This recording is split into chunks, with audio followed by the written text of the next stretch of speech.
پدر جان، عبادت چیست؟ به نام خداوند بخشنده و مهربان. پسر جانم، عبادت این اظهار محبت و دلبستگی ما به الله تعالی که ما و همه اشیاء در دنیا بوده را آفریده است. عبادت این به جا آوردن امر او و دوری جستن از همه عملهای منع کرده او تعالی می باشد.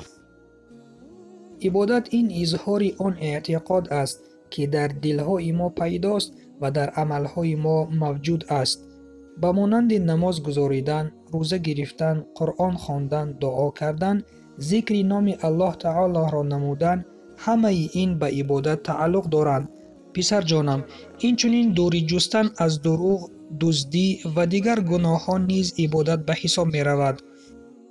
پسر جانم، و این چنین مناسبت نیک با پدر و مادر، عیادت خویش و تبار نیز عبادت است. این چنین به انسانها نیکی کردن، کمک رسانیدن، برطرف کردن مشکلی و چیزی که به آنها ضرر می رساند نیز عبادت به حساب می رود.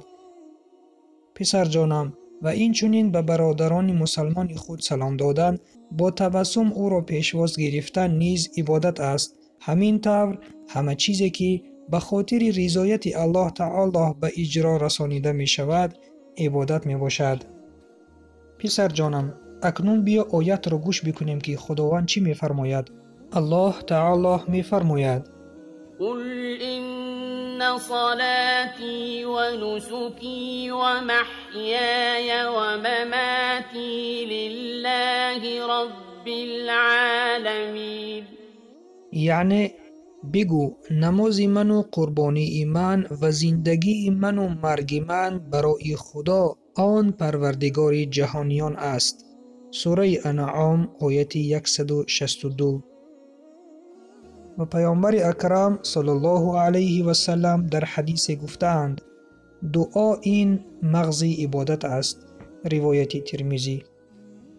پس پسر جانم، ما باید حیات خود را با عبادت گذرانیم، چون که عبادت این فرمان الله تعالی است و او خالق ماست و او بهتر می داند که چی چیزی به ما فایده می آورد و چی چیزی به ما ضرر می آورد. به همین سبب او به ما عبادت کردن را امر کرد و این چنین گناهان را منع کرد. پس اگر ما فرمان او را به جای آوریم، تنها این به نفع ماست و اگر فرمان او را اجرا نکنیم، این به ضرر ماست. خداوندا شاهد باش که من به بندگانت رسانیدم و سلام بر آن شخصانی که راه هدایت را پیشه گرفتند.